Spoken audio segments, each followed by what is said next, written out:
നമസ്കാരം. ആദ്യം നോക്കാം പ്രധാന വാർത്തകൾ. ഏഴാം ദിവസവും മുഖ്യമന്ത്രിയെ പ്രഖ്യാപിക്കാനാകാതെ കോൺഗ്രസ്. കൂടുതൽ ചർച്ചകൾക്ക് ഹൈക്കമാൻഡ്. KPCC മുൻ അധ്യക്ഷന്മാരുടെ ചർച്ച. പ്രഖ്യാപനം വൈകുന്നതിൽ അതൃപ്തിയുമായി ലീഗ്. KPCC അധ്യക്ഷ സ്ഥാനത്തിനു വേണ്ടിയും ചരടുവലി. കെ സുധാകരന്റെ വീട്ടിൽ KC-KS സംയുക്ത ഗ്രൂപ്പ് യോഗം.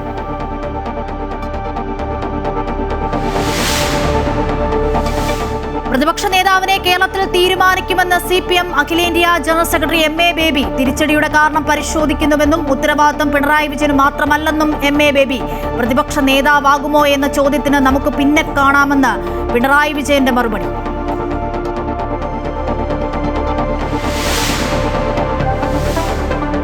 കെ കരുണാകരനും സോണിയയും അകന്നത് പത്മജയെ ചൊല്ലിയെന്ന് KV തോമസ്. 2001 നിയമസഭാ തിരഞ്ഞെടുപ്പിൽ പത്മജയ്ക്ക് സീറ്റ് നൽകാൻ സോണിയ താൽപര്യമെടുക്കാതിരുന്നതാണ് ഭിന്നതയ്ക്ക് കാരണമെന്ന് കുമ്പളങ്ങിയിൽ നിന്നും ചെങ്കോട്ടയിലേക്കെന്ന പുസ്തകത്തിൽ വെളിപ്പെടുത്തൽ. പുസ്തകത്തിൽ പറയുന്നത് തെറ്റെന്ന് പത്മജ വേണുഗോപാൽ.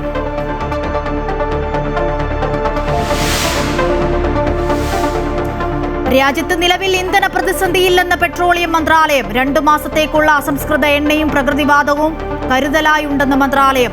45 ദിവസത്തേക്ക് LPG സ്റ്റോക്ക് ഉണ്ടെന്നും മന്ത്രാലയം സെക്രട്ടറി.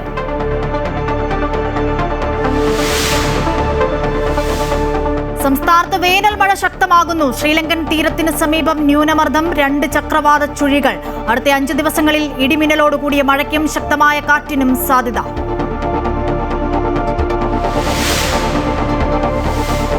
നീറ്റ് പരീക്ഷാ ചോദ്യപേപ്പർ ചോർച്ചയുമായി ബന്ധപ്പെട്ട ആരോപണങ്ങളിൽ അന്വേഷണം കേരളത്തിലേക്ക്. സംസ്ഥാനത്ത് MBBS പഠിക്കുന്ന രാജസ്ഥാനിയിലെ സ്വദേശിയായ വിദ്യാർത്ഥിയെ കേന്ദ്രീകരിച്ച അന്വേഷണം. വിൽപ്പന നടത്തിയ 600 ചോദ്യങ്ങളും യഥാർത്ഥ ചോദ്യപേപ്പറുമായി സാമ്യമുള്ളത്. മുഖ്യമന്ത്രിയെ തീരുമാനിക്കാൻ കൂടുതൽ ചർച്ചകളിലേക്ക് കടന്ന് കോൺഗ്രസ് ഹൈക്കമാൻഡ്. മുതിർന്ന നേതാക്കളും മുൻ KPCC അധ്യക്ഷന്മാരുമായ 5 പേരെ ഡൽഹിക്ക് വിളിപ്പിച്ചു. K Muraleedharan, VM Sudheeran, MM Hasan ഉൾപ്പെടെയുള്ളവർ നാളെ രാവിലെ ഡൽഹിയിലെത്തും. പ്രഖ്യാപനം ഉടൻ ഉണ്ടാകുമെന്ന് കേരള നേതാക്കൾ പ്രതീക്ഷ പ്രകടിപ്പിക്കുകയാണ്. വിവരങ്ങളുമായി അൺഫിൽറ്റർ ഡിസൂസ ചേരുന്നുണ്ട് തിരുവനന്തപുരത്തു നിന്നും. അൺഫിൽറ്റർ, ഇന്നലെയോടുകൂടി പ്രഖ്യാപനം ഉണ്ടാകുമെന്നാണ് കഴിഞ്ഞ ദിവസങ്ങളിലൊക്കെ ഹൈക്കമാൻഡ് പറഞ്ഞത്. പക്ഷേ ചർച്ച ഇങ്ങനെ നീണ്ടുപോകുന്ന സാഹചര്യമാണ് ഉള്ളത്. ഈ ചർച്ചകളൊന്നും എങ്ങും എത്തുന്നില്ല എന്നുള്ളതാണ്. മുൻ KPCC അധ്യക്ഷന്മാരെയൊക്കെ ഡൽഹിയിലേക്ക് വിളിപ്പിക്കുന്നു. നാളെ അവരെത്തുകയുള്ളൂ. അങ്ങനെയെങ്കിൽ ഈ ചർച്ചകളൊക്കെ നീണ്ടു പോകുകയാണ്. എപ്പോഴായിരിക്കും അങ്ങനെയെങ്കിൽ മുഖ്യമന്ത്രിയെ പ്രഖ്യാപിക്കുക? ആ ഒരു പ്രതീക്ഷ എങ്ങനെയാണ്? ഒപ്പം VD, KC, ഒപ്പം ചെന്നിത്തല പക്ഷമൊക്കെ ഇങ്ങനെ പ്രതീക്ഷയോടെ കാത്തിരിക്കുകയാണ്. അശ്വതി, തീർച്ചയായും ഈ VD, ചെന്നിത്തല, KC പക്ഷങ്ങൾ മാത്രമല്ല കേരളം മുഴുവനും കാത്തു നിൽക്കുകയാണ്. കാരണം അവർ കേരളത്തിന്റെ മുഖ്യമന്ത്രി ആര് എന്ന് അറിയാനായി. ഒരാഴ്ച പിന്നിട്ട് പോലും മുഖ്യമന്ത്രി ഇത്രയേറെ ഭൂരിപക്ഷത്തോടുകൂടിയാണ് മുന്നണിയെ വിജയിപ്പിച്ചത്. പക്ഷേ മുഖ്യമന്ത്രി ആര് എന്ന് തീരുമാനിക്കാൻ അതിലേറെ ബുദ്ധിമുട്ടുകയാണ് ഹൈക്കമാൻഡ് എന്ന് തന്നെ പറയേണ്ടിയിരിക്കുന്നു. അതുകൊണ്ട് തന്നെയാണ് ഒരു നിർണായക തീരുമാനത്തിലേക്ക് ഇപ്പോൾ കടക്കുകയാണ്. ഈ നേരത്തെ തീരുമാനിച്ചതുപോലെ അല്ലെങ്കിൽ അഭിപ്രായ സർവേ, MP-മാരുടെ MLA-മാരുടെയൊക്കെ ഒരു അഭിപ്രായ സർവേ രേഖപ്പെടുത്തിയുള്ള നിയമസഭാ കക്ഷി നേതാവിനെ തിരഞ്ഞെടുക്കുന്ന ആ കീഴ്വഴക്കത്തിൽ നിന്ന് വിഭിന്നമായി കൂടുതൽ ചർച്ചകളിലേക്ക് കടക്കുന്നു. കാരണം അത്രയേറെ ഒരു കൃത്യമായ ഒരു തീരുമാനത്തിൽ എത്താനായ ഹൈക്കമാൻഡിന് കഴിയുന്നില്ല. വെല്ലുവിളികൾ ഏറെയാണ്. അപ്പോൾ കൂടുതൽ പ്രതിസന്ധികളിലേക്ക് നീങ്ങാതിരിക്കാനായി തന്നെ എത്രയും വേഗം തീരുമാനമെടുക്കുക. അതിൻ്റെ ഭാഗമായാണ് ഇപ്പോൾ മുതിർന്ന നേതാക്കളെ മുൻ KPCC അധ്യക്ഷന്മാരായ 5 പേർ, അത് ഈ 5 പേർക്കൊപ്പം തന്നെ തിരുവഞ്ചൂർ രാധാകൃഷ്ണൻ, അത് മുതിർന്ന നേതാവാണ്, അദ്ദേഹത്തെ കൂടി അങ്ങനെ ഈ 6 പേരെയാണ് ദീപദാസ് മുൻഷി ഡൽഹിയിലേക്ക് വിളിപ്പിച്ചിരിക്കുന്നത്.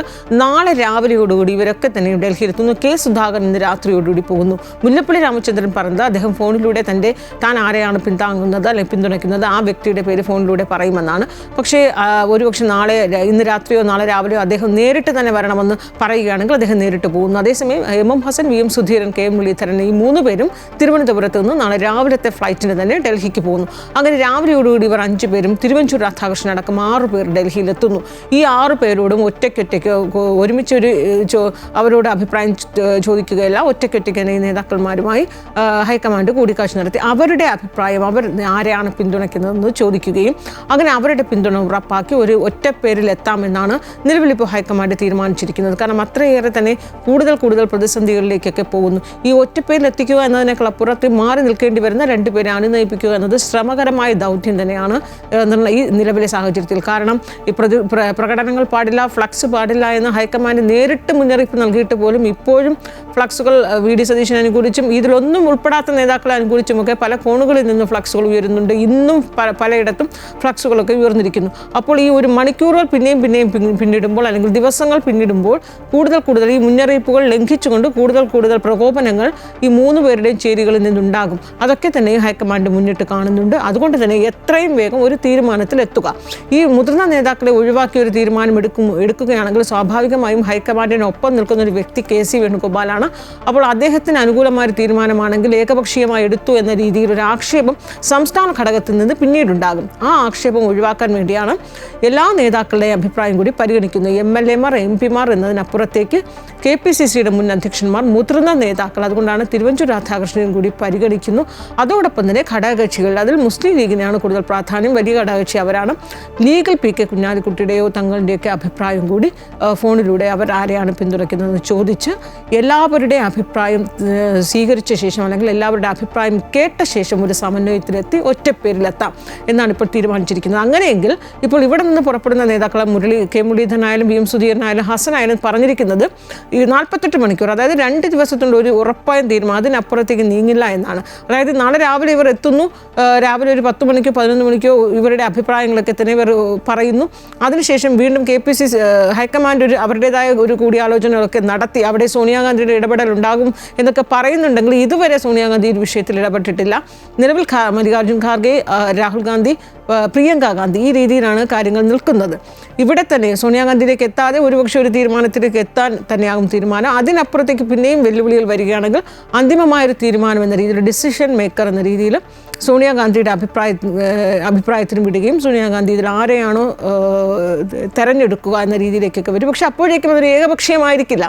നിലവിൽ ഇവിടുത്തെ നേതാക്കന്മാർ, കോൺഗ്രസ് നേതാക്കന്മാർ ഒറ്റക്കെട്ടായി ആരെയാണോ പറയുന്നത് അതനുസരിച്ച് തന്നെയാകും സാധ്യത. അങ്ങനെയെങ്കിൽ പരമാവധി ഒരു 2 ദിവസത്തിനുള്ളിൽ തന്നെയും ഒരുപക്ഷെ നാളെ വൈകിട്ട് അല്ലെങ്കിൽ മറ്റന്നാൾ രാവിലെയോ ഒരു പ്രഖ്യാപനം, ആ പ്രഖ്യാപനം ഡൽഹിയിൽ അല്ലെങ്കിൽ കേരളത്തിൽ തന്നെ പ്രഖ്യാപനം ഉണ്ടാകാം എന്ന രീതിയിലാണ് കാര്യങ്ങൾ ഇപ്പോൾ എത്തി നിൽക്കുന്നത്. അശ്വതി, ശരി. അൺഫിൽറ്റ്, മുഖ്യമന്ത്രിയെ തീരുമാനിക്കാൻ കൂടുതൽ ചർച്ചകളിലേക്ക് കടന്നിരിക്കുകയാണ് ഹൈക്കമാൻഡ്. മുതിർന്ന നേതാക്കളും മുൻ KPCC അധ്യക്ഷന്മാരുമായ 5 പേരെ ഡൽഹിക്ക് വിളിപ്പിച്ചിരിക്കുകയാണ്. അങ്ങനെയെങ്കിൽ ഇനിയും മുഖ്യമന്ത്രി ആരെന്ന് പ്രഖ്യാപിക്കാനുള്ള ചർച്ചകൾ ദിവസങ്ങൾ നീളുമെന്നതാണ് മനസ്സിലാക്കാൻ കഴിയുന്നത്. വിവരങ്ങളാണ് അൺഫിൽറ്റ് ഡിസൂസ തിരുവനന്തപുരത്ത് നിന്നും നൽകിയത്. മുഖ്യമന്ത്രി ഉടൻ പ്രഖ്യാപിക്കണമെന്ന മുസ്ലിം ലീഗ്. പ്രഖ്യാപനം നീളുന്നത് ഉത്കണ്ഠയും പ്രവർത്തകരിൽ അലോസരവും ഉണ്ടാക്കുന്നതായി മുസ്ലിം ലീഗ് മലപ്പുറം ജില്ലാ സെക്രട്ടറി P. അബ്ദുൽ ഹമീദ് പറഞ്ഞു. പുറത്തിറങ്ങിയാൽ നാട്ടുകാർ ഉന്നയിക്കുന്നത് മുഖ്യമന്ത്രി ആരെന്ന ചോദ്യമാണ്. മന്ത്രിസഭയിൽ ലീഗിന് അർഹതപ്പെട്ടത് ലഭിക്കും. ഈ കാര്യത്തിൽ യാതൊരു ഒത്തുതീർപ്പിനും ഇല്ലെന്നും അബ്ദുൽ ഹമീദ് അമൃത ന്യൂസിനോട് പറഞ്ഞു. എല്ലാ സ്ഥലത്തും പൊതു ഇടങ്ങളിലൊക്കെ ഇപ്പോൾ ഇത് ചർച്ചയാണ്. നമുക്കൊന്നും പുറത്തേക്ക് ഇറങ്ങി നടക്കാൻ പാടില്ല എന്ന് പറയില്ല. കല്യാണമായിരുന്നാലും മറ്റ് ആഘോഷ പരിപാടികളാണെങ്കിലൊക്കെ അവിടെയൊക്കെ ചെല്ലുമ്പോൾ ഇതാണ് ചോദിക്കുന്നത്. നാൽക്കവലകളിലൊക്കെ ചർച്ച ചെയ്താണ്. അപ്പോൾ ഇത് നമുക്കുണ്ടാക്കുന്നൊരു പ്രയാസമുണ്ടല്ലോ. അത്രമാത്രം ജനവിശ്വാസം ആർജിച്ചിട്ടൊരു മുന്നണി ടീം UDF, അതിൻ്റെ പ്രവർത്തകന്മാർ സാധാരണക്കാരായ പ്രവർത്തകന്മാരാണ്. ഞാൻ പറയണത് ഈ UDFൻ്റെ വിജയത്തിന് വേണ്ടി കഠിനാധ്വാനം ചെയ്ത ഈ ഒരു ചൂട് വകവെക്കാതെ ഫീൽഡ് ചെയ്ത് പ്രവർത്തിച്ച പ്രവർത്തകന്മാർ നമ്മളോട് പറയുമ്പോൾ നമുക്ക് വല്ലാത്ത പ്രയാസമുണ്ട്. മുഖ്യമന്ത്രി പ്രഖ്യാപനം വൈകുന്നതിൽ പ്രതികരണവുമായി K. മുരളീധരൻ. കാലാവസ്ഥയുടെ പ്രതികൂല അവസ്ഥ കൊണ്ട് ചിലപ്പോൾ ട്രെയിൻ ലേറ്റാകാറുണ്ട്. ഹൈക്കമാൻഡ് തീരുമാനം അറിയിക്കുമ്പോഴേ മുഖ്യമന്ത്രി ആരാണെന്ന് അറിയാൻ കഴിയുകയുള്ളൂവെന്നും മുരളീധരൻ പറഞ്ഞു. ഒരു വകുപ്പിനോടും താല്പര്യമില്ല, വട്ടിയൂർക്കാവ് MLA ആകുന്നതാണ് ഇഷ്ടമെന്നും മുരളീധരൻ കൂട്ടിച്ചേർത്തു. ഞങ്ങളുടെ കാലത്ത് തുടങ്ങിയ മെഡിക്കൽ കോളേജ് LDF വന്നപ്പോൾ പൂട്ടി. അത് ഞങ്ങൾ തുറക്കും. അത് പറയുന്നതിന് ആരോഗ്യവകുപ്പ് വേണമെന്നൊന്നുമില്ല. എനിക്ക് ഒന്നിലേക്കും പ്രത്യേക താല്പര്യം. എനിക്ക് വട്ടിയൂർക്കാവ് MLA എന്ന് പറയുന്നതാണ് താല്പര്യം. അതെല്ലാം വെറും ഊഹാപോഹങ്ങൾ മാത്രമാണ്. ഹൈക്കമാൻഡ് എടുക്കുന്ന തീരുമാനം ഘടകകക്ഷികളും കൂടെ ആലോചിച്ചിട്ടാണ് തീരുമാനം എടുക്കുക. K. കരുണാകരനും സോണിയാഗാന്ധിയും തമ്മിലെ അകൽച്ച തുടങ്ങിയത് പത്മജ വേണുഗോപാലിനെ ചൊല്ലിയാണെന്ന് മുൻ കേന്ദ്രമന്ത്രി KV തോമസ്. K. മുരളീധരനെ KPCC അധ്യക്ഷനാക്കാൻ സോണിയയ്ക്ക് താല്പര്യമുണ്ടായിരുന്നില്ലെന്നും KV തോമസ് പറയുന്നു. കഴിഞ്ഞ ദിവസം പുറത്തിറങ്ങിയ പുതിയ പുസ്തകത്തിലാണ് KV തോമസിന്റെ പരാമർശം. എന്നാൽ പുസ്തകത്തിൽ പറയുന്നത് തെറ്റാണെന്ന് പത്മജ വേണുഗോപാൽ പ്രതികരിച്ചു. കുമ്പളങ്ങിയിൽ നിന്ന് ചെങ്കോട്ടയിലേക്കെന്ന പുതിയ പുസ്തകത്തിലാണ് KV തോമസിന്റെ വെളിപ്പെടുത്തൽ. 2001 നിയമസഭാ തെരഞ്ഞെടുപ്പിൽ മകൾ പത്മജ വേണുഗോപാലിനെ സ്ഥാനാർത്ഥിയാക്കണമെന്ന് കരുണാകരൻ ആഗ്രഹിച്ചത് സോണിയാഗാന്ധിയുമായുള്ള ബന്ധം വഷളാക്കി. സ്ഥാനാർത്ഥി പട്ടികയിൽ സോണിയാഗാന്ധിയുടെ പ്രതിനിധിയായി പത്മജയുടെ പേര് എഴുതി ചേർത്തതിൽ സോണിയ ദേഷ്യപ്പെട്ടു. എന്തിനാണ് പത്മജക്കായി പുറംവാതിൽ നീക്കം നടത്തുന്നതെന്ന് സോണിയ ചോദിച്ചുവെന്ന് പുസ്തകത്തിൽ പറയുന്നു. കെ.വി. തോമസിന്റെ വെളിപ്പെടുത്തലാണ് പുതിയ വിവാദത്തിന് തുടക്കം കുറിച്ചത്. എന്നാൽ പുസ്തകത്തിൽ ഉള്ള കാര്യങ്ങൾ താൻ നേരത്തെ പ്രസിദ്ധീകരിച്ചതാണെന്നും അന്ന് ആർക്കും എതിർപ്പുണ്ടായില്ലെന്നും കെ.വി. തോമസ് പറഞ്ഞു. ഓരോ കാര്യങ്ങളും ഡയറിയിൽ കുറിക്കുന്ന ശീലമുള്ളയാളാണ് താൻ. അന്ന് നടന്ന സംഭവങ്ങളും ഡയറിയിൽ എഴുതിയിരുന്നു. അതാണ് പിന്നീട് പ്രസിദ്ധീകരിച്ചതെന്ന് കെ.വി. തോമസ് വ്യക്തമാക്കി. പക്ഷെ ഞാൻ എഴുതിയത് ആത്മാർത്ഥമായിട്ട് എഴുതിയതാണ്. ഞാൻ ഡയറി എഴുതുന്ന ആളാണ്. ഇപ്പോഴും എഴുതുന്നത്, അന്ന് എഴുതിയിരുന്നു. അത് പരിശോധിച്ചിട്ടാണ് എഴുതിയത്. അത് പരിശോധിച്ചിട്ടാണ് പ്രസിദ്ധീകരിച്ചത്. ഇതിൽ കൂടി ഞാനിപ്പോൾ എന്താ ചെയ്യുന്നത്? ലീഡറോടേറ്റ് റെസ്പെക്റ്റ്, സ്നേഹമുള്ള ആളാണ് ഞാൻ എൻ്റെ അഭിപ്രായങ്ങൾ പറഞ്ഞു. ഞാനത് ഡയറിയിൽ എഴുതി വെച്ചതാണ്, പ്രസിദ്ധീകരിച്ചതാണതെല്ലാം. അന്ന് ആ കലാകൗമുദിയെ പോലെ ഒരു മാധ്യമത്തിൽ വന്നപ്പോൾ ആരും വായിച്ചില്ലേ? അത് വായിക്കണം. ഇതും ഞാൻ പറയുന്ന പുസ്തകം ഒന്ന് വായിക്കുക, അതിൻ്റെ സ്പിരിറ്റ്. ഞാൻ ഇന്നലെ കുമ്പളങ്ങി പ്രസംഗിപ്പോൾ ഞാൻ ഒരു കാര്യം കൂടി പറഞ്ഞു.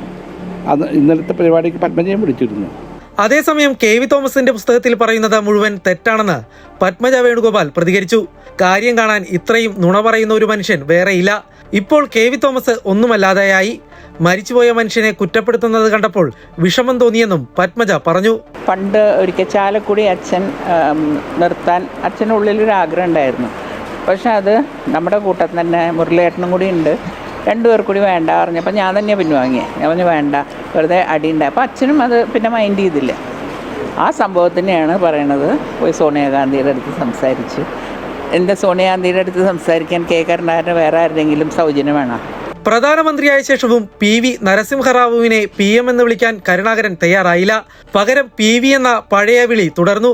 ഇതിൽ റാവുവിന് കടുത്ത അസ്വസ്ഥതയുണ്ടായിരുന്നുവെന്നും പുസ്തകത്തിൽ പറയുന്നുണ്ട്. ഫ്രഞ്ച് ചാരക്കേസും ഹവാല വിവാദവും കെ.വി. തോമസ് പുസ്തകത്തിൽ വിശദമാക്കുന്നുണ്ട്. അമൃത ന്യൂസ്, കൊച്ചി. കേരളത്തിലേറ്റത് അപ്രതീക്ഷിത കനത്ത തിരിച്ചടിയെന്ന് CPM general secretary MA Baby. തോൽവിയുടെ ഉത്തരവാദിത്വം പിണറായി വിജയന് മാത്രമല്ല, കേരളത്തിൽ BJP 3 സീറ്റുകൾ നേടിയത് ഗുരുതരമാണ്. തെരഞ്ഞെടുപ്പ് കമ്മീഷന്റെ വിശ്വാസ്യത നഷ്ടപ്പെട്ടുവെന്നും പ്രതിപക്ഷ നേതാവിനെ തെരഞ്ഞെടുക്കുന്ന ചർച്ച നടക്കേണ്ടത് സംസ്ഥാന ഘടകത്തിലാണെന്നും അദ്ദേഹം പറഞ്ഞു. There will be an opposition leader. That opposition leader will be chosen in Kerala. പ്രതിപക്ഷ നേതാവ് സ്ഥാനം സംബന്ധിച്ച തീരുമാനം കേരളത്തിലെന്ന് MV ഗോവിന്ദൻ. പ്രതിപക്ഷ നേതൃസ്ഥാനം PBയിൽ ചർച്ചയായില്ല. CPIയുടെ പ്രതിപക്ഷ ഉപ നേതൃസ്ഥാന ആവശ്യവും സംസ്ഥാനത്ത് ചർച്ച ചെയ്യുമെന്നും ഗോവിന്ദൻ കൂട്ടിച്ചേർത്തു. അതുൾപ്പെടെയുള്ള എല്ലാ കാര്യവും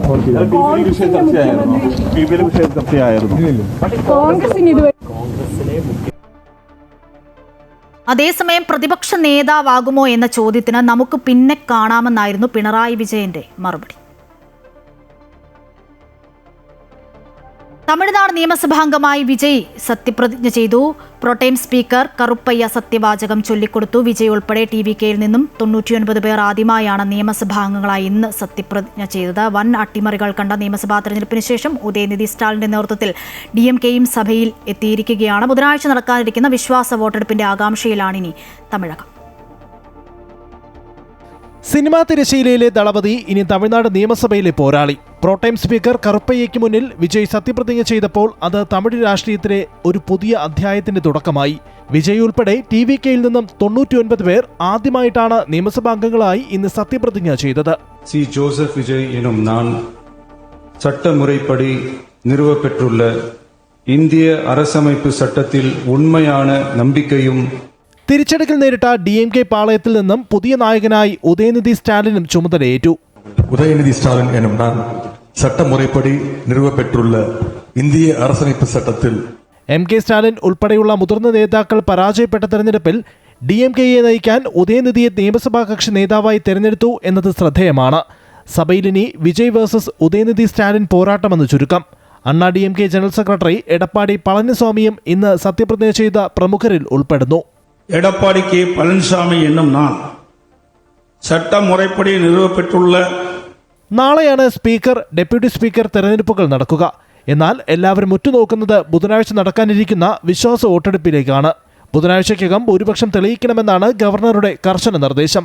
പഴയ തലമുറയുടെ പതനവും പുതിയ താരോദയങ്ങളും കണ്ട തമിഴ്നാട് നിയമസഭയിൽ ഇനി വരാനിരിക്കുന്നത് വാശിയേറിയ പോരാട്ടങ്ങളാണ്. വിജയുടെ രാഷ്ട്രീയ പ്രവേശനവും ഉദയനിധിയുടെ പുതിയ ഉത്തരവാദിത്തവും സഭയെ എങ്ങനെ മാറ്റിമറിക്കുമെന്ന് വരും ദിവസങ്ങളിൽ വ്യക്തമാകും.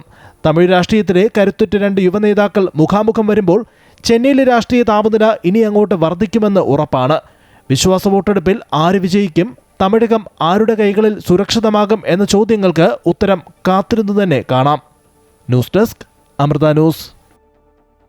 തമിഴ്നാട് മുഖ്യമന്ത്രിയായി സത്യപ്രതിജ്ഞ ചെയ്ത് അധികാരമേറ്റതിനു പിന്നാലെ മുൻ മുഖ്യമന്ത്രിയും DMK അധ്യക്ഷനുമായ MK സ്റ്റാലിനുമായി കൂടിക്കാഴ്ച നടത്തി വിജയ് ചെന്നൈയിൽ അൽവാർപേട്ടിലെ സ്റ്റാലിന്റെ വസതിയിലായിരുന്നു കൂടിക്കാഴ്ച. അൽവാർപേട്ടിലെ വസതിയിലെത്തിയ മുഖ്യമന്ത്രി വിജയെ MK സ്റ്റാലിനും മകനും DMK നേതാവുമായ ഉദയനിധി സ്റ്റാലിനും ചേർന്ന് സ്വീകരിച്ചു. ഇരു നേതാക്കളും പരസ്പരം പൊന്നാട അണിയിച്ചും പൂച്ചെണ്ടുകൾ നൽകിയും ആദരവ് പ്രകടിപ്പിച്ചു. തീർത്തും സൗഹാർദ്ദപരമായ സന്ദർശനമാണെന്നാണ് ഇരുവിഭാഗവും വിശേഷിപ്പിച്ചത്. പശ്ചിമേഷ്യൻ സംഘർഷം ആഗോള ഇന്ധന വിതരണ ശൃംഖലയെ ബാധിച്ചിട്ടുണ്ടെങ്കിലും ഇന്ത്യയിൽ പെട്രോൾ ഡീസൽ ലഭ്യതയിൽ തടസ്സമില്ലെന്ന് പെട്രോളിയം പ്രകൃതിവാതക മന്ത്രാലയം അറിയിച്ചു. പശ്ചിമേഷ്യൻ സാഹചര്യം വിലയിരുത്താൻ ചേർന്ന മന്ത്രിതല യോഗത്തിന് ശേഷം ജോയിന്റ് സെക്രട്ടറിയാണ് ഇക്കാര്യം വ്യക്തമാക്കിയത്. ഇന്ത്യയിലെ റിഫൈനറികളിൽ പൂർണ്ണ തോതിൽ പ്രവർത്തിക്കുന്നുണ്ടെന്നും വിപണിയിൽ എവിടെയും ഇന്ധന ലഭ്യത കുറഞ്ഞ സാഹചര്യം റിപ്പോർട്ട് ചെയ്തിട്ടില്ല എന്നും അവർ പറഞ്ഞു. പെട്രോൾ, ഡീസൽ എന്നിവയുടെ മതിയായ സ്റ്റോക്ക് രാജ്യത്തുണ്ട്. പാചകവാതക വിതരണവും സുഗമമായി തുടരുന്നുവെന്ന് മന്ത്രാലയം അറിയിച്ചു. नेचुरल गैस के संबंध में भी 6.7 लाख PNG कनेक्शंस को गैसीफाई किया गया है और 2.68 लाख कनेक्शंस के लिए इंफ्रास्ट्रक्चर क्रिएट किया जा चुका है और 7,29,000 से अधिक नए कंज्यूमर PNG कनेक्शन के लिए रजिस्टर हुए हैं. 52,300 से अधिक ऐसे PNG कंज्यूमर्स हैं जिन्होंने LPG कनेक्शन सरेंडर किया है. C3 C4 molecules petrochemical, pharma और पेंट इंडस्ट्री के लिए जो सेल हुआ है वो 1 मई से लेकर अब तक 4600 टन प्रोपिलीन और 1700 टन ब्यूटाइल एक्रिलेट है. പ്രധാനമന്ത്രിയുടെ കഴിവുകേടിന്റെ തെളിവാണ് പശ്ചിമേഷ്യൻ സംഘർഷം രൂക്ഷമായ സാഹചര്യത്തിൽ ജനങ്ങൾ കർശന സ്വയം നിയന്ത്രണം പാലിക്കണമെന്ന പ്രസ്താവനയെന്ന ലോക്സഭാ പ്രതിപക്ഷ നേതാവ് രാഹുൽ ഗാന്ധി MP. ഭരണപരാജയത്തിന്റെ ഉത്തരവാദിത്തം ജനങ്ങളുടെ മേൽ കെട്ടിവെക്കാൻ നോക്കുകയാണ്. എന്തു വാങ്ങണം, എവിടെ പോകരുത് എന്നൊക്കെ ഉപദേശിക്കുന്നത് വീഴ്ച മറയ്ക്കാനെന്നും രാഹുൽ ഗാന്ധി കുറ്റപ്പെടുത്തി. സംസ്ഥാനത്ത് വേനൽ മഴ ശക്തമാകുന്നു. വടക്കൻ ശ്രീലങ്കൻ തീരത്തിന് സമീപം തെക്കു പടിഞ്ഞാറൻ ബംഗാൾ ഉൾക്കടലിൽ ന്യൂനമർദ്ദം രൂപപ്പെട്ടു. തെക്ക് കിഴക്കൻ അറബിക്കടലിനും കേരള തീരത്തോടും ചേർന്നുള്ള ലക്ഷദ്വീപിനു മുകളിലായി ചക്രവാത ചുഴിയും നിലനിൽക്കുന്നുണ്ട്. ന്യൂനമർദ്ദപാത്തിയും നിലനിൽക്കുന്നു. അടുത്ത 48 മണിക്കൂറിനുള്ളിൽ ഇത് കൂടുതൽ ശക്തിപ്പെടും. ഇതിന്റെ ഫലമായി അടുത്ത 5 ദിവസങ്ങളിൽ സംസ്ഥാനത്ത് ഇടിമിന്നലോട് കൂടിയ മഴയ്ക്കും ശക്തമായ കാറ്റിനും സാധ്യതയുണ്ടെന്ന് കാലാവസ്ഥാ വകുപ്പ് അറിയിച്ചു. നീറ്റ് പരീക്ഷാ ചോദ്യപേപ്പർ ചോർച്ചയുമായി ബന്ധപ്പെട്ട ആരോപണങ്ങളിൽ അന്വേഷണം കേരളത്തിലേക്കും. പരീക്ഷയ്ക്ക് 2 ദിവസം മുൻപ് വിൽപ്പന നടത്തിയ ചോദ്യപേപ്പറിലെ 600 ചോദ്യങ്ങളും യഥാർത്ഥ ചോദ്യപേപ്പറിൽ വന്നതിലാണ് പരാതി. കേസിൽ വിവിധയിടങ്ങളിലായി 13 പേരെ രാജസ്ഥാൻ പോലീസ് കസ്റ്റഡിയിൽ എടുത്തു. മെഡിക്കൽ കോഴ്സുകളുടെ പ്രവേശനത്തിനുള്ള നീറ്റ് പരീക്ഷയുടെ ചോദ്യപേപ്പർ ചോർന്ന പരാതിയിൽ വിവിധ സംസ്ഥാനങ്ങളിൽ നിന്നായി 13 പേരെ രാജസ്ഥാൻ പോലീസ് കസ്റ്റഡിയിലെടുത്തു. രാജസ്ഥാനിലെ സിക്കറിലെ കോച്ചിംഗ് സെന്റർ ഉടമ ഉൾപ്പെടെയുള്ളവരാണ് പിടിയിലായത്. ഇവരെ കൂടുതൽ ചോദ്യം ചെയ്തു വരികയാണ്. പരീക്ഷയ്ക്ക് 2 ദിവസം മുൻപ് വിൽപ്പന നടത്തിയ ചോദ്യപേപ്പറിലെ 600 ചോദ്യങ്ങളും യഥാർത്ഥ ചോദ്യപേപ്പറുമായി സാമ്യമുള്ളതായി കണ്ടെത്തിയിരുന്നു. 20,000 മുതൽ 2 ലക്ഷം രൂപയ്ക്ക് വരെയാണ് ഈ ചോദ്യപേപ്പർ വിൽപ്പന നടത്തിയത്. കേരളത്തിലുള്ള ചില വാട്സാപ്പ് ഗ്രൂപ്പുകളിലും ചോദ്യപേപ്പർ പ്രചരിച്ചുവെന്ന ആരോപണങ്ങളിലും അന്വേഷണം നടക്കുകയാണ്. രാജസ്ഥാൻ പോലീസിന്റെ പ്രത്യേക സംഘം കേരള പോലീസിന്റെ സഹായത്തോടെയാണ് സംഭവം അന്വേഷിക്കുന്നത്. കേരളത്തിൽ പഠിക്കുന്ന രാജസ്ഥാനിലെ ചുരു സ്വദേശിയായ വിദ്യാർത്ഥിയെ കേന്ദ്രീകരിച്ചാണ് അന്വേഷണം. പ്രാഥമിക അന്വേഷണത്തിൽ ക്രമക്കേട് കണ്ടെത്തിയാൽ മാത്രമാകും പോലീസ് കൂടുതൽ നടപടികൾ സ്വീകരിക്കുക. പരീക്ഷാ നടത്തിപ്പിൽ ക്രമക്കേട് നടന്നിട്ടില്ല എന്നാണ് നാഷണൽ ടെസ്റ്റിംഗ് ഏജൻസി വ്യക്തമാക്കിയത്. അമൃത ന്യൂസ്, ന്യൂഡൽഹി. ഏറ്റുമാനൂരിലെ ഗതാഗതക്കുരുക്കിന് പരിഹാരമായി റിംഗ് റോഡ് പദ്ധതി യാഥാർത്ഥ്യമാകണമെന്ന ആവശ്യം വീണ്ടും ഉയരുന്നു. വർഷങ്ങൾക്ക് മുൻപ് ആവിഷ്കരിച്ച പദ്ധതിക്ക് സ്ഥലമേറ്റെടുപ്പ് നടപ്പാക്കാത്തതാണ് പ്രധാന തടസ്സം. പദ്ധതി പൂർത്തീകരണത്തിന് നടപടി ആവശ്യപ്പെട്ട് ഏറ്റുമാനൂർ ജനകീയ വികസന സമിതി ജില്ലാ കളക്ടർക്ക് നിവേദനം നൽകി. ഏറ്റുമാനൂർ നഗരത്തിലെ രൂക്ഷമായ ഗതാഗതക്കുരുക്കിന് പരിഹാരമായി വർഷങ്ങൾക്ക് മുമ്പ് വിഭാവനം ചെയ്തതാണ് ഏറ്റുമാനൂർ റിംഗ് റോഡ് പദ്ധതി. ഫണ്ട് അനുവദിച്ചെങ്കിലും ഇതുവരെ പണി തുടങ്ങിയിട്ടില്ല. ഭൂമി ഏറ്റെടുക്കൽ നടക്കാത്തതും വകുപ്പുകളുടെ ഏകോപനമില്ലായ്മയുമാണ് പദ്ധതിക്ക് തടസ്സം. റിംഗ് റോഡ് യാഥാർത്ഥ്യമായാൽ MC റോഡിലൂടെ യാത്ര ചെയ്യുന്ന വാഹനങ്ങൾക്ക് ഏറ്റുമാനൂർ ടൗണിൽ കയറാതെ പട്ടിത്താനത്ത് എത്തിച്ചേരാൻ സാധിക്കും. തെക്കൻ ജില്ലകളിൽ നിന്ന് നെടുമ്പാശ്ശേരി എയർപോർട്ട്, അമൃത ഹോസ്പിറ്റൽ തുടങ്ങിയ സ്ഥാപനങ്ങളിലോട്ട് പോകുന്ന നിരവധി വാഹനങ്ങൾ ഏകദേശം തുമ്പശ്ശേരി കവല റൂട്ട് ബ്ലോക്കാകുകയാണ്. 1 മണിക്കൂറിലധികം ബ്ലോക്കാകുന്ന സംഭവം ഉണ്ടായിട്ടുണ്ട്. അതുപോലെ തന്നെ വടക്കൻ ജില്ലയിൽ നിന്ന് പട്ടിത്താനം കവലയിൽ വന്ന് തിരിഞ്ഞ് റൂട്ട് ടേൺ എടുത്ത് വന്ന് വരുമ്പോഴത്തേക്കും ഗതാഗത കുടുക്കായി കഴിഞ്ഞു. അവിടെ നിന്നും ഭാരവണ്ടികൾ ഉൾപ്പെടെ ആംബുലൻസുകൾ ഉൾപ്പെടെ, അതായത് 10 മീറ്റർ വീതി എന്ന് പറയുമ്പോൾ സുഗമമായി ഈ വണ്ടികൾക്കെല്ലാം ഈ ഗതാഗത കുരുകിൽ സെൻട്രൽ ജംഗ്ഷനിൽ വരാതെ തന്നെ പട്ടിത്താനത്ത് നിന്ന് തുമ്പശ്ശേരി കവലയിൽ എത്തിച്ചേരാൻ സാധിക്കും. ഇടദിനങ്ങളിൽ രാവിലെയും വൈകുന്നേരവും ഏറ്റുമാനൂർ ടൗണിൽ വലിയ ഗതാഗത കുരുക്കാണ് അനുഭവപ്പെടുന്നത്. പട്ടിത്താനം മണർകാട് ബൈപ്പാസ് ടൗണിലേക്ക് പ്രവേശിക്കുന്ന വാഹനങ്ങളുടെ എണ്ണം കുറയ്ക്കുന്നതിൽ ഒരു പരിധിവരെ ഗുണകരമായി. പഴയ MC റോഡും ആളുകൾ പ്രയോജനപ്പെടുത്താറുണ്ടെങ്കിലും ടൗണിലെ ഗതാഗത കുരുക്ക് പരിഹരിക്കാൻ ഇത് പര്യാപ്തമല്ല. റിംഗ് റോഡ് യാഥാർത്ഥ്യമായാൽ ടൗണിലേക്ക് എത്തുന്ന വാഹനങ്ങളുടെ എണ്ണം ഗണ്യമായി കുറയും. ഭൂമി ഏറ്റെടുക്കുന്നതിൽ ചില ഉടമകളുടെ എതിർപ്പുണ്ട്. ഇത് ചർച്ചയിലൂടെ പരിഹരിക്കാവുന്നതേയുള്ളൂ. റോഡിനായി ലക്ഷങ്ങൾ ചിലവാക്കി സ്ഥാപിച്ച സർവേ കല്ലുകൾ പലതും അപ്രത്യക്ഷമായി. റിംഗ് റോഡിനായുള്ള സ്ഥലമേറ്റെടുപ്പ് ജില്ലാ കളക്ടർ ഇടപെട്ട് നടപ്പാക്കണമെന്നാവശ്യപ്പെട്ടാണ് ജനകീയ വികസന സമിതി കോട്ടയം ജില്ലാ കളക്ടർ ചേതൻകുമാർ മീണയ്ക്ക് നിവേദനം നൽകിയിരിക്കുന്നത്. അമൃത ന്യൂസ്, കോട്ടയം. പത്തനംതിട്ട ഓമല്ലൂരിൽ 3 വയസ്സുകാരിയെ തെരുവ് നായ ആക്രമിച്ചു. സുകന്യ എന്ന കുഞ്ഞിനെയാണ് നായ ആക്രമിച്ചത്. കുട്ടിയുടെ കണ്ണിനാണ് കടിയേറ്റത്. അടുക്കള വാതിൽ വഴി വീടിനുള്ളിൽ കടന്നായിരുന്നു തെരുവ് നായയുടെ ആക്രമണം. പരിക്കേറ്റ കുട്ടിയെ പത്തനംതിട്ടയിൽ നിന്നും കോട്ടയം മെഡിക്കൽ കോളേജ് ആശുപത്രിയിലേക്ക് മാറ്റി. ഓമല്ലൂരിൽ രാവിലെ ഒരു വൈദികനെയും തെരുവ് നായ കടിച്ചിരുന്നു.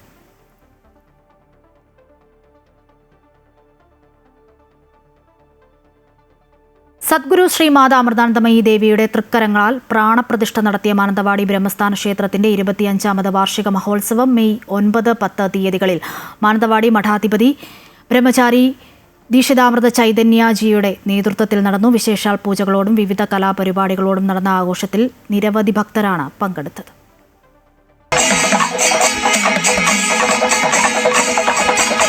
ബ്രഹ്മചാരി ശ്രീജേഷിന്റെ കാർമ്മികത്വത്തിൽ ലക്ഷാർച്ചനയോടുകൂടിയാണ് മാനന്തവാടി ബ്രഹ്മസ്ഥാന ക്ഷേത്രത്തിന്റെ 25ാമത് വാർഷിക മഹോത്സവത്തിന് തുടക്കമായത്. 108 കലശാഭിഷേകം, മൃത്യുഞ്ജയ ഹോമം, സുദർശന ഹോമം, ഭഗവതി സേവ എന്നിവയും നടന്നു.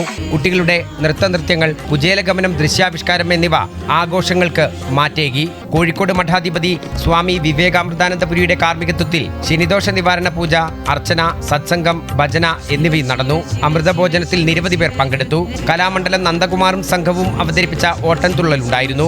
Chairman NK Manmadhan, PK Sudhakaran, EK Gopi എന്നിവർ മാനന്തവാടി ബ്രഹ്മസ്ഥാന ക്ഷേത്രത്തിന്റെ 25ാമത് വാർഷിക മഹോത്സവത്തിന് നേതൃത്വം നൽകി. അമൃത ന്യൂസ്, വയനാട്. കോഴിക്കോട് വെസ്റ്റ് ഹില്ലിൽ പോലീസ് ഉദ്യോഗസ്ഥന്റെ വീട്ടിൽ മോഷണം. നടക്കാവ് സ്റ്റേഷനിലെ CPO മിഥുൻ രാജിന്റെ വീട്ടിലാണ് മോഷണം നടന്നത്. 7 പവൻ സ്വർണ്ണാഭരണങ്ങൾ നഷ്ടമായി. സംഭവത്തിൽ നടക്കാവ് പോലീസ് അന്വേഷണം ഊർജിതമാക്കി. നടക്കാവ് പോലീസ് CPO മിഥുൻ രാജിന്റെ കുടുംബം ടൂർ പോയ സമയം നോക്കിയാണ് കോഴിക്കോട് വെസ്റ്റ് ഹിൽ കനകാലയ ബാങ്കിന് സമീപമുള്ള വീട്ടിൽ മോഷണം നടന്നത്. ഇന്നലെ രാത്രി 11 മണിയോടെയായിരുന്നു സംഭവം. 7 പവൻ സ്വർണ്ണാഭരണങ്ങളാണ് നഷ്ടമായത്. ഡ്യൂട്ടിക്കിടെ ഭക്ഷണം കഴിക്കാൻ രാത്രി വീട്ടിലെത്തിയപ്പോഴാണ് മോഷണ വിവരം മിഥുൻ രാജിന്റെ ശ്രദ്ധയിൽപ്പെടുന്നത്. വണ്ടിയുടെ മാറ്റിന്റെ അടിയിലാണ് ചാവി വെച്ചത്. അപ്പം തിരിച്ചു വരുന്ന സമയത്ത് അത് ചാവി പുറത്തായിട്ടുണ്ടായിരുന്നു. മാറ്റിന്റെ അടിയിലുള്ളത് പുറത്തായിരുന്നു. അപ്പം സംശയം തോന്നിയിട്ട് മുകളിലത്തെ നിലയിൽ എൻ്റെ റൂമിൽ പോയിട്ട് തുറന്നു നോക്കിയതാണ്. അപ്പോൾ അതിൽ ഗോൾഡ് കാര്യങ്ങളൊക്കെ നഷ്ടപ്പെട്ടിട്ടുണ്ട്. ഒരു 7 പവനോളം നഷ്ടപ്പെട്ടിട്ടുണ്ട്. താഴത്തും ഗോൾഡ് ഉണ്ടായിരുന്നു, പക്ഷെ അതൊന്നും എടുത്തിട്ടില്ല. മുകളിലുള്ള ഗോൾഡ് മാത്രമാണ് എടുത്തത്. കുടുംബം വീട്ടിലില്ലെന്ന് കൃത്യമായി അറിയുന്ന ഒരാളാണ് മോഷണത്തിന് പിന്നിലെന്നും ആളുകൾ പറയുന്നു. പുറത്തുനിന്ന് ഒരാൾ ആണെന്ന് സംശയിക്കുന്നില്ല. കാരണം എന്ന് പറഞ്ഞാൽ ഇവിടെ ആളില്ല എന്നും, പിന്നെ അതേപോലെ തന്നെ ഈ താക്കോൽ ഇവിടെ ബൈക്കിൻ്റെ മാറ്റിൻ്റെ അടിയിലാണെന്ന് വെച്ചത്. അപ്പോൾ ഇതൊക്കെ അറിഞ്ഞ ഒരാളായിരിക്കണം എന്നെനിക്ക് തോന്നുന്നു. മോഷണം നടക്കുമ്പോൾ സമീപവാസികളും ടൂർ പോയിരുന്നു. ഡോഗ് സ്ക്വാഡും വിരലടയാള വിദഗ്ധരും സ്ഥലത്തെത്തി പരിശോധന നടത്തി. പ്രതിയെ ഉടൻ പിടികൂടുമെന്നും നടക്കാവ് പോലീസ് അറിയിച്ചു. അമൃത ന്യൂസ്, കോഴിക്കോട്. സ്കൂൾ തുറക്കാൻ ആഴ്ചകൾ മാത്രം ബാക്കി നിൽക്കെ പുതിയ ബാഗും ബുക്കും യൂണിഫോമും പുതിയ പ്രതീക്ഷകളും ഒക്കെയായി അധ്യയന വർഷത്തെ വരവേൽക്കാൻ കുട്ടികൾ ഒരുങ്ങിക്കഴിഞ്ഞു. ഇതോടെ സ്കൂൾ വിപണിയും സജീവമായി. ആലപ്പുഴ ജില്ലയിൽ ജില്ലാ പോലീസ് എംപ്ലോയീസ് സഹകരണ സംഘത്തിന്റെ നേതൃത്വത്തിൽ ആരംഭിച്ച സ്കൂൾ മാർക്കറ്റിൽ വലിയ തിരക്കാണ് അനുഭവപ്പെടുന്നത്. ജില്ലാ പോലീസ് എംപ്ലോയീസ് സഹകരണ സംഘത്തിന്റെ നേതൃത്വത്തിൽ ആലപ്പുഴ AN പുരത്തെ TD സ്കൂളിൽ ആരംഭിച്ച സ്കൂൾ മാർക്കറ്റിൽ രാവിലെ മുതൽ വലിയ തിരക്കാണ്.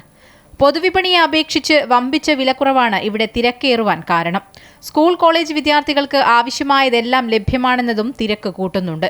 ഡിജിറ്റൽ പെൻസിൽ ബോക്സ് മുതൽ പ്രിന്റഡ് ബാഗ് വരെയുള്ള ഈ വിപണിയിൽ കാർട്ടൂൺ ചിത്രങ്ങൾ പതിപ്പിച്ച ബാഗുകളാണ് ഇവയിൽ ആകർഷകം. മാർവൽ സൂപ്പർ ഹീറോസ് മുതൽ ഡിസ്നി ക്യാരക്ടേഴ്സ് വരെ ബോട്ടിലുകളിലും ബാഗുകളിലും ഇടം പിടിച്ചിട്ടുണ്ട്.